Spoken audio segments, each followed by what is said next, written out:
आज बाल्यावस्था में नैतिक पतन बच्चों का हो रहा है, चारित्रिक पतन हो रहा है। गलत संभाषण, गलत दृश्य देखने से, गलत तरह के संग प्राप्त करने से, माता पिता के द्वारा वैश्विक संस्कारों का प्रोत्साहन प्राप्त करने से। ऋषभ देव जैसा कोई पिता बने जो अपने बालक को प्रथम शिक्षा यही दे, हे पुत्रो, वास्तव में मेरे पुत्र हो तो विषयों को जहर समझ के छोड़ दो, भगवत प्राप्ति के मार्ग का अग्रसर हो, उस मार्ग की ओर उन्मुख हो, उस मार्ग की ओर बढ़ो। इसलिए भगवत रसिक जी महाराज ने कहा, तात ऋषभ सो होए मात मंदालस जानो।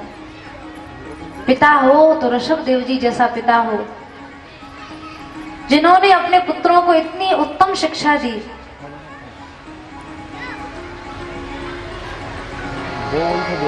नर तन सम नहीं कवनेहु तेरी, नर तन सम नहीं कवनेहु तेरी। जीव चराचर जाचत जेहि, जीव चराचर जाचत जेहि।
भैया मनुष्य शरीर आध्यात्मिक शक्तियों का खजाना है, खजाना।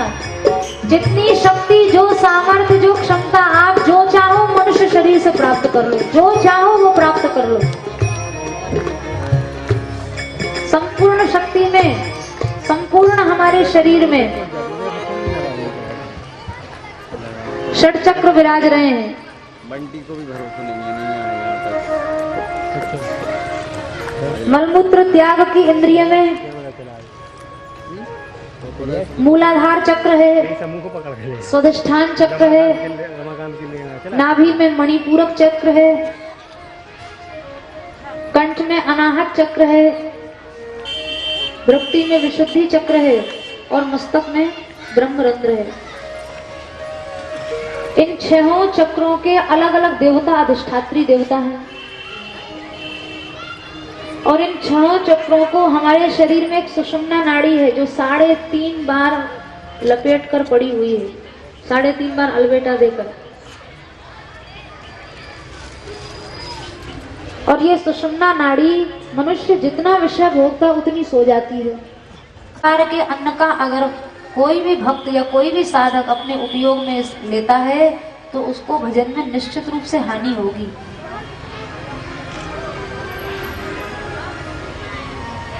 इसलिए आहार भी बहुत सोच विचार कर लेना चाहिए। एक तो शिक्षा विध्वस्त हुई, दूसरा हमारा आहार खराब हो गया, इसलिए हम लोग विषयी अधिक हो गए। कुछ चीजें ऐसी होती हैं, लहसुन प्याज आदि, ये विषयावेश को बढ़ाती हैं, कामोत्तेजक होती हैं, कामावेश पैदा करती हैं। इनको खाने वाले व्यक्ति का भजन में कभी भी स्थिरता से मन नहीं लग सकता है। भजन में कभी भजन के योग्य अंतःकरण बन ही नहीं सकता है।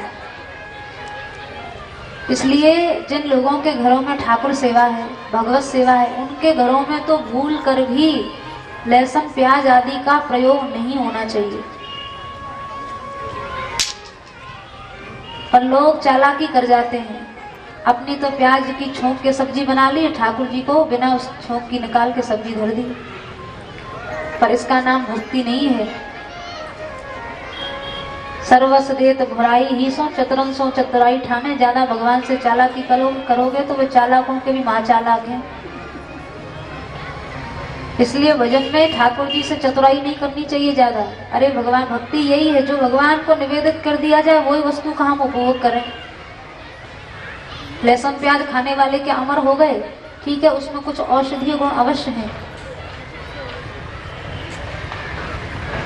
लेकिन मन की स्थिरता, मन की उद्विग्नता को तामसी वस्तुओं का आहार बढ़ाता है। इसलिए भजन करने वाले साधक को, वैष्णवों को, कृष्ण भक्तों को, भगवत सेवकों को राजसी तामसी वस्तुओं का आहार का सेवन नहीं करना चाहिए।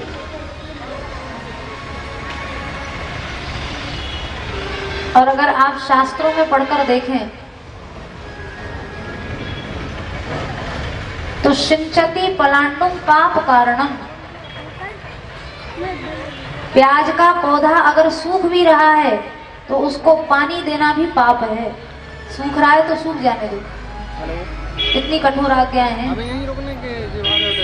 क्योंकि अगर वो पौधा हरा होगा तो किसी न किसी के पेट में पहुंचेगा और सबका नुकसान करेगा। इसलिए ऐसी घातक वस्तु अगर नष्ट हो रही है तो नष्ट हो जाने दो।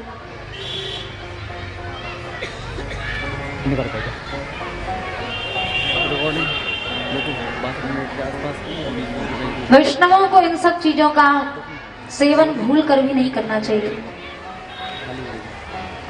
आहार की अशुद्धि से विषयावेश अवश्य बढ़ता है, क्योंकि अन्न शुद्ध हो सत्व शुद्धि, सत्व शुद्ध हो ध्रुवा स्मृति। अन्न शुद्ध होगा तो अंतःकरण शुद्ध होगा, अंतःकरण शुद्ध होगा तो भगवत स्मरण करने योग्य स्मृति मिलेगी। ऋषभ देव जी ने अपने पुत्रों को सुंदर उपदेश दिया। परिणाम यह हुआ 100 के 100 पुत्र सब भगवत भजन में लग गए। सबको भगवत प्राप्ति कराई ऋषभ देव जी ने। 9 पुत्र तो भक्ति धर्म के आचार्य हो गए, 81 पुत्र क्षत्रिय से ब्राह्मण हो गए और एक भरत जी महाराज जिनको 3 जन्म में भगवत प्राप्ति हुई। मृग योनि में, एक मृग योनि के जीव में आसक्त हो जाने के कारण इनको 3 जन्मों का भगवत प्राप्ति में अंतराल हो गया। इसलिए गोसाई जी महाराज ने कहा है, तुलसी ममता राम सो समता सब संसार, राग न रोष न दोष दुख दास भय भव पार। मनुष्य को संसार में केवल व्यवहार करना चाहिए और ममता भगवान में करनी चाहिए। संसार में कैसे रहना चाहिए, ऋषभ देव जी ने भी ये बात कही है। प्रयोजन मात्र संबंध, प्रयोजन मात्र संबंध से तात्पर्य ऊपर से ऐसे दिखाओ जैसे हम बहुत आसक्त हैं, लेकिन मन संसार से असक्त होना चाहिए, असंग होना चाहिए। ऊपर से रागी की तरह रहो पर अंदर से विरागी बनकर रहो। यानी सदगृहस्थ व्यक्ति को अब कहीं ऐसा ना हो अंदर से राग है, ऊपर से इतना वैराग्य फैला दे कि घर वाले भी कहें तुम भगो घर से, तुम यहाँ क्या कर रहे हो, घर में रहकर क्या करोगे। 24 घंटा बाबा जी बने की बात करते तो जाओ बरसाना वृंदावन जहाँ इच्छा है रहो। लेकिन प्रयोजन मात्र संबंध की आज्ञा, अगर आप गृहस्थ धर्म में प्रवेश किए हैं तो प्रयोजन मात्र संबंध अवश्य रखो। जो आवश्यकता है उसकी पूर्ति करो, ऊपर से रागी की तरह रहो पर अंदर से विरागी बनकर रहो। पूर्ण विरक्त संसार से अंदर से अंतःकरण से होना चाहिए। अब कोई निवृत्ति धर्म का व्यक्ति है तो वो ऊपर बाहर भीतर बाहर दोनों तरफ से विरागी बनकर रह सकता है, पर संसार में व्यक्ति को ऊपर से रागी की तरह ही रहना चाहिए। जैसे उसको स्त्री से भी प्रयोजन है, पुत्र से भी प्रयोजन है, माँ बाप से भी प्रयोजन है, पर भीतर से सबके प्रति असंग रहे। किसी में आसक्ति, आवश्यकता से ज्यादा, प्रयोजन से अधिक उनसे संबंध न रखे, उनमें आसक्ति न रखे, व्यवहार अपना करता रहे, लेकिन ममता आसक्ति का विषय केवल भगवान को बनाए, केवल भगवान को। भरत जी की मृग योनि में आसक्ति हुई, परिणाम क्या हुआ? मर के हिरण बनना पड़ा। फिर तीसरा जन्म एक ब्राह्मण के पुत्र के रूप में हुआ। 3 जन्म का अंतराल हो गया। यद्यपि उन श्री भरत जी महाराज ने जिस मृग शिशु में की आसक्ति में शरीर छूटा था, वही मृग शिशु राजा रहुगण के रूप में आया और भरत जी ने उसको सुंदर उपदेश देकर उसका संसार से निवृत्ति उसको कराई। राजा रहुगण की पालकी में कहार बनकर पालकी उठा रहे थे। मार्ग में कुछ चींटियां थी, टेढ़ी मेढ़ी चाल से पालकी टेढ़ी हो जाती, बार बार राजा नाराज होता, लाल पीली आंखें करता। आखिर में राजा रहुगण चरणों में गिर गए। अब जड़ भरत जी के पास वहां कोई संतोषित वेशभूषा नहीं थी कि कोई माला है, कि कोई रामनामी चादर है, कि कोई तिलक है, कुछ नहीं। लेकिन उनके साधु स्वभाव से राजा ने पहचान लिया कि कोई सप्ताहार नहीं है, ये तो कोई संत है। चरणों में गिर गया, महाराज आप कौन है? मुझे संतों के अपराध से बड़ा भय है। राजा की बात सुन के जड़ भरत जी ने कहा, राजन तुम हो बहुत मूर्ख, पर बातें पंडितों की जैसी बनाना सीख गए हो। अगर तुमको इतना ही भय होता तो अपने आप को बड़ा नहीं मानते, इन गरीब मजदूरों से पालकी नहीं उठवाते। अरे ऊंचे नीचे कर्मों के अनुसार मनुष्य को ऊंची नीची गतियां प्राप्त होती हैं, लेकिन बुद्धिमान मनुष्य तो वही है, उसमें भी वह समत्व योग से रहे। तुमने अपने आप को राजा मान लिया, इनको मजदूर मान लिया, इनके ऊपर अनावश्यक क्रोध कर रहे हो, गुस्सा कर रहे हो। इस गुस्सा से तुम बड़े नहीं, तुम ढीठ होते जा रहे हो, क्रूर होते जा रहे हो, तुम्हारा स्वभाव मलिन होता जा रहा है। तो महाराज मैं क्या करूं? जड़ भरत जी ने कहा, देखो राजन, स्वभाव का दोष साधन से नहीं जाता। रहुगणी तत्तपसा नहीं आती, न चेत जया निर्वगणा गृहाद्वा। यज्ञों से भी स्वभाव का दोष नहीं जाएगा, तपस्या से भी स्वभाव का दोष नहीं जाएगा। जो क्रोधी है क्रोधी रहेगा, लोभी है लोभी रहेगा। दान से भी ये स्वभाव का दोष नहीं जाएगा। तब कैसे जाएगा? बोले निष्किंचना नाम न वृणीत यावत। जब तक किसी निष्किंचन महापुरुष के चरण का निष्ठा से आश्रय नहीं ले लोगे, बिना उनकी कृपा के स्वभावगत दोष नहीं जाएगा। महापुरुषों की कृपा हो जाए तो असंभव भी संभव हो जाता है। देख लो, महाप्रभु जी की कृपा हुई, झारखंड के जंगलों में सिंह जैसे हिंसक जानवरों की वृत्ति भी हिंसा से छूट गई। वे भी हरि बोल कह के नाचने लगे। रसिक मुरारी जी की कृपा से भक्तवाल में कथा है, एक हाथी भक्त बन गया, हाथी पर कृपा हो गई। नागरीदास जी महाराज की कृपा हुई, हमारे बरसाने में गैवरों में भजन करते थे। एक शेर उनका शिष्य था, और शेर के अंदर कितनी हिंसा वृत्ति होती है। उसके गले में भिक्षा की झोली डाल दी, गांव भर में जाता था। सब लोग ब्रजवासी जानते थे नागरीदास जी भजन करने वाले महात्मा, इनके पास इतना भी समय नहीं कि अपनी भिक्षा खुद मांग लें। तो शेर जाता था, दरवाजे दरवाजे घूमता था, ब्रजवासी लोग उसकी झोली में रोटी डाल देते थे। किसी को किसी से भय नहीं, डर नहीं। उस सिंह ने अपनी हिंसा वृत्ति को छोड़ दिया, एक भजनानंदी महापुरुष के आश्रम में आकर, हरदास ठाकुर के चरणाश्रय में आकर वैश्या ने अपनी वैश्यावृत्ति को छोड़ दिया। नरसिंह जी के आश्रय में आकर उन नर्तकियों ने अपनी वैश्यावृत्ति को छोड़ दिया, विषय वृत्ति को छोड़ दिया। महापुरुषों के आश्रय में आने के बाद ही जीव का स्वभावगत दोष छूट सकता है, साधनों से नहीं छूटेगा। यत्रोत्तम श्लोक गुणानुवादय प्रस्तुयतः ग्राम्य कथा विघातः। अच्छा, हम कैसे जाने कौन महापुरुष है, सत्पुरुष है? सत्पुरुषों की एक ही पहचान बताई जड़ भरत जी ने। बोले जो बैठकर केवल भगवत चर्चा करते हैं, जिनके पास भगवत चर्चा के अलावा और कोई दूसरे चर्चा करने का समय नहीं है, वे ही सत्पुरुष हैं, वे ही महापुरुष हैं। और तो और जिनके पास बैठने के बाद बैठने वाले व्यक्ति को भी फालतू बात करने का मौका ना मिले, वो सत्पुरुष है, महापुरुष है। इससे भी उत्तम कोटि के वे हैं जिनके निकट बैठने से तद्धर्म रुचि प्रजायते, जिस भगवान नाम भगवत चर्चा रूपी धर्म में महापुरुषों की रुचि है, उनके पास बैठने से उन्हीं के धर्म में हमारी भी रुचि हो जाए, वो उत्तम कोटि के महापुरुष हैं। उनके पास बैठते ही हमें भगवत कथा सुनने की इच्छा होने लग जाए, हमें नाम संकीर्तन करने की इच्छा होने लग जाए, वे उत्तम कोटि के महापुरुष हैं।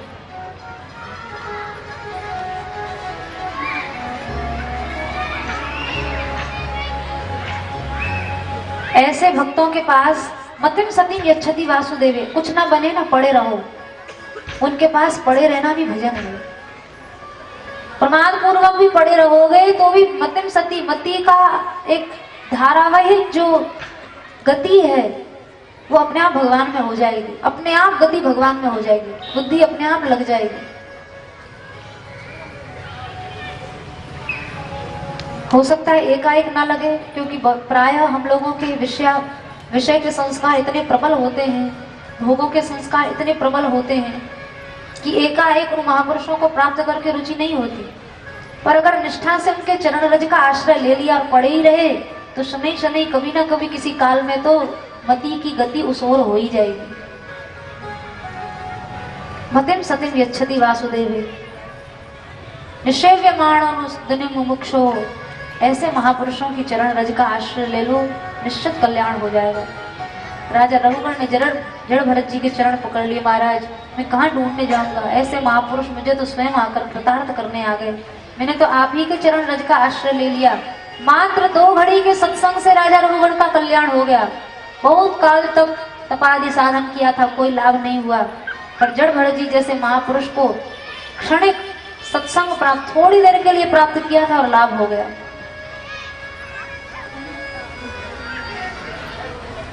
इसलिए ऐसे महापुरुषों की चरण रज मिले।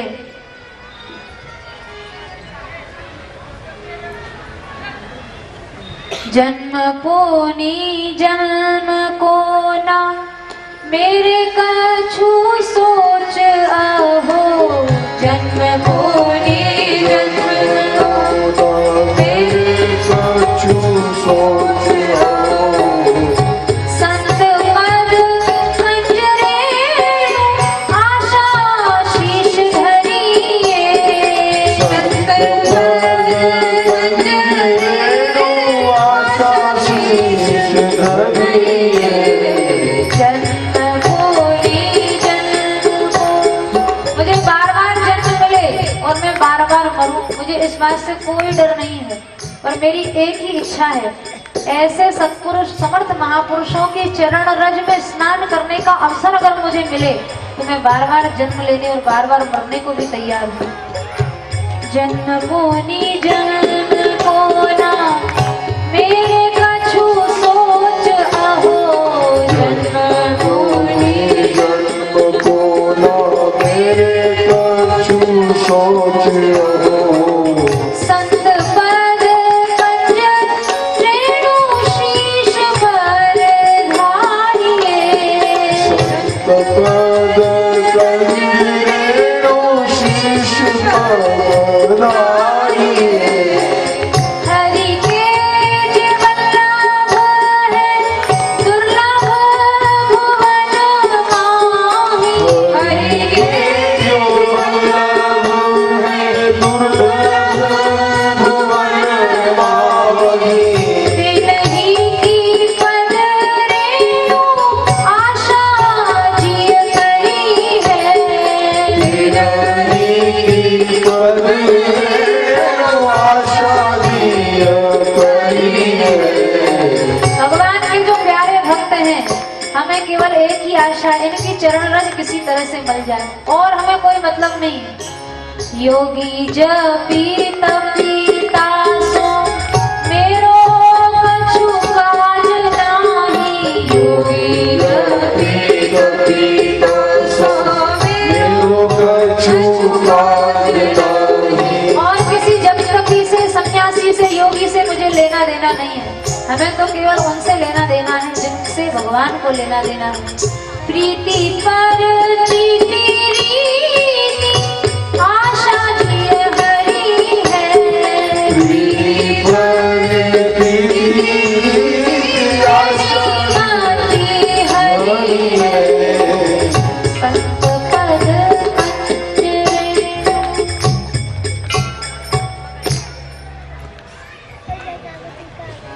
बिना महत्पाद रजोभिषेकम, महापुरुषों की चरण धूल में स्नान किए बिना, उनके चरणों का निष्ठा से आश्रय लिए बिना काम नहीं बनेगा। सत्पुरुषों का आश्रय अवश्य लो।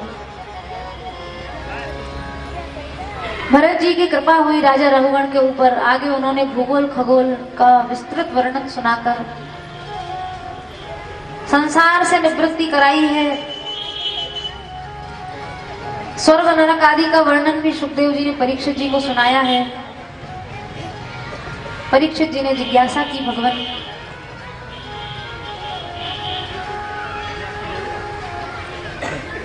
अनादिकाल से नारकीय कर्म करने वाले इस जीव को नारकीय कर्म करने का बड़ा प्रबल अभ्यास हो गया है। झूठ बोलना, चोरी करना, निंदा करना, क्रोध आदि करना, इन सब के कोई ट्रेनिंग थोड़ी लेने की जरूरत पड़ती है। ये सब पूर्वाभ्यास से हम लोगों का चला आ रहा है। एक छोटा सा बालक भी क्रोध करना जानता है, वो भी लोभ जानता है, वो भी रोना हंसना जानता है। क्यों? क्योंकि पूर्वाभ्यास है। इससे पूर्व जन्मों में भी वो यही करता आया है। तो जिन जीवों का इतना प्रबल पूर्वाभ्यास बन चुका है कि नारकीय कर्मों से वो बेचारे छूट ही नहीं पा रहे हैं, और नारकीय कर्म करने वाले को तो नरक मिलना स्वाभाविक है। सुखदेव जी ने कहा, नहीं परीक्षित जी, मरने के पहले अगर वो प्रायश्चित कर्म कर लेगा तो वो उससे छूट जाएगा।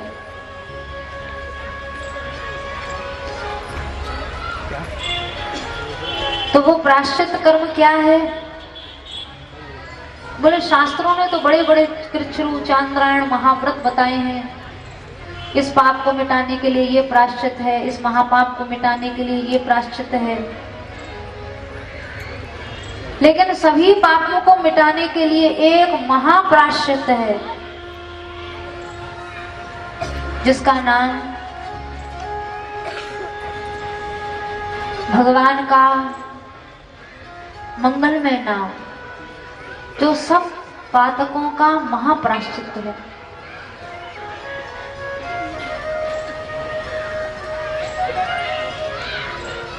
बोले यदि ऐसा ही है तो जो लोग भगवान नाम लेते भी हैं उनको भी नाम का वास्तविक फल क्यों नहीं मिलता? इसलिए नहीं मिलता क्योंकि नाम में हम लोगों की निरंतर अर्थवाद की कल्पना बनी रहती है। हम भगवान नाम लेते तो हैं, पर हमारे मन में नाम के महात्म्य के प्रति संदेह बना रहता है। क्या ये बात सही है? एक भगवान नाम लेने से ऐसा हो सकता है? इस प्रकार की जो हमारी संशयात्मक वृत्ति है, वो नाम के स्वरूप को, शक्ति को प्रकट नहीं होने देती है। एक बार श्रीमन महाप्रभु जी ने एक विद्यालय में जाकर छात्रों के आगे भगवान नाम की अचिंत्य दिव्य महिमा को गाया। एक विद्यार्थी ने खड़े होकर कहा, अरे ये तो सब ढूंढ ढकोसले की बातें हैं, बहुत बढ़ा चढ़ा के कह दी गई हैं। क्या भगवान नाम से भी ऐसा हो सकता है? एक नाम समस्त पापों का प्रायश्चित कर सकता है? महाप्रभु जी ने अपने दोनों कान बंद कर लिए और जितने छात्र थे उन सबको ले गए और सचैल गंगा जी में, वस्त्र सहित गंगा जी में कूद पड़े।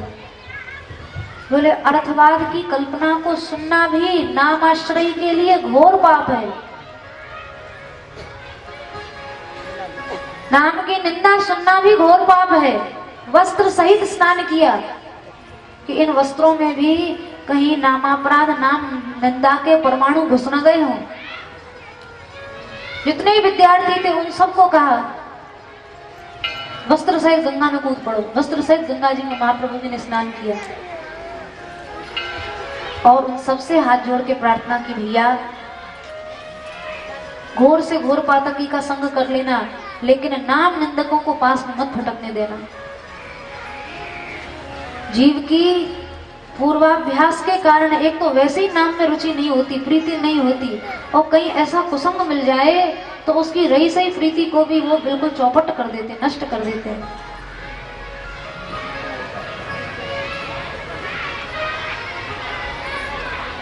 इसलिए सभी महापुरुषों ने कहा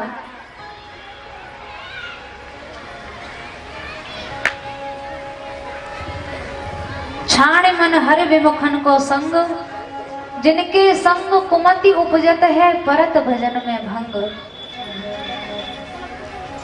कहा होत पय पान कराए विष नहीं तजत भुजंग। सर्प को कितना भी दूध पिला दो पर इससे क्या सांप जहर छोड़ देता है। कागही कहा कपूर चुगाए स्वान नवाए गंग। कौआ को चाहे जितना कपूर चुगा लो पर क्या कौआ मीठा बोलना सीखेगा कभी? अरे कुत्ता क्या गंगा नहाने के बाद कोई मनुष्य बन जाएगा? कुत्ता तो कुत्ता ही रहेगा।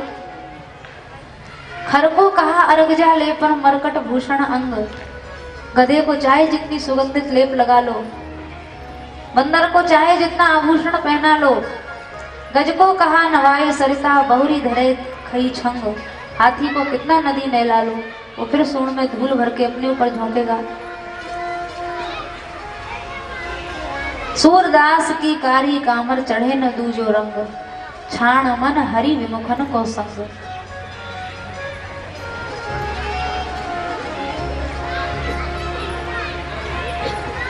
पांच प्रकार का महापाप मनुस्मृति में बताया है। स्वर्ण सोने की चोरी करना, गुरु स्त्री गमन करना, जुआ खेलना और मदिरा पीना। पांचवा पाप मनु जी महाराज कह रहे हैं तत्संसर्गजा भवंती। इन चारों विषयों का पापों का संग करने वाले को पांचवा महापाप कहा गया है। यानी जुआ खेलना तो महापाप है ही, जुआ खेलने वाले व्यक्ति के पास बैठने वाले व्यक्ति को भी महापाप का दोषी होना पड़ेगा। पांचवा कोई महापाप नहीं बताया, बोले पांचवा पाप है इन चारों पापियों का संग करना। मदिरा पीने वाले को तो महापाप लगेगा ही, मदिरा पीने वाले के पास बैठने वाले को भी मदिरा पीने वाले का महापाप लगेगा। जुआ खेलने वाले को तो महापाप लगेगा, उसके पास बैठने, गुरु स्त्री गमन करने वाले को महापाप लगेगा, चोरी करने सोने की चोरी करने वाले को भी महापाप लगेगा और उसके पास बैठने वाले को भी वही महापाप लगेगा। पांचवा दोषी कौन है? जो इनका संग करता है वो पांचवा महापापी है। इसलिए ऐसे लोगों के मध्य बैठने जहाँ हमारी श्रद्धा का हनन हो रहा है, हमारे आत्मविश्वास को हानि पहुंच रही है, जहाँ हमारी भगवान नाम से रतिमती गति हमारी शिथिल हो रही है, ऐसे पुरुषों का संग करना भी किसी नामापराध से कम नहीं है। ये भी प्रचंड अपराध है।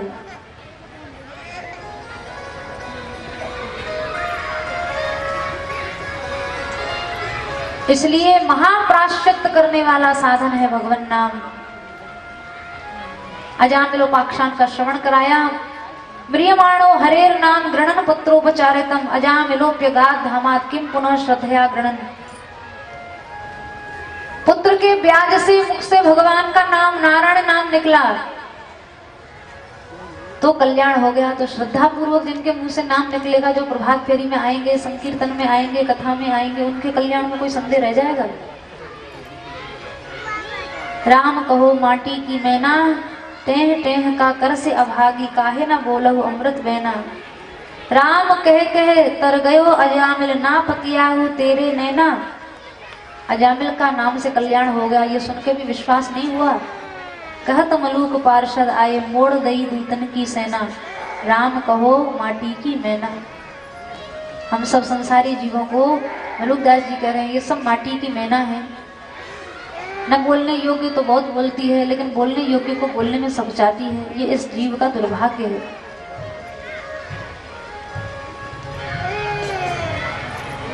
इसलिए नाम का आश्रय जीव मात्र को लेना चाहिए, कलिकाल में तो विशेष रूप से। चाहू युग चाहू श्रुत नाम प्रभाव, चाहू युग चाहू श्रुत नाम प्रभाव। कलि विशेष नहीं आन उपाय, कलि विशेष नहीं आन उपाय। नहीं कलि करना भक्ति विवेक, नहीं कलि राम नाम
भगवान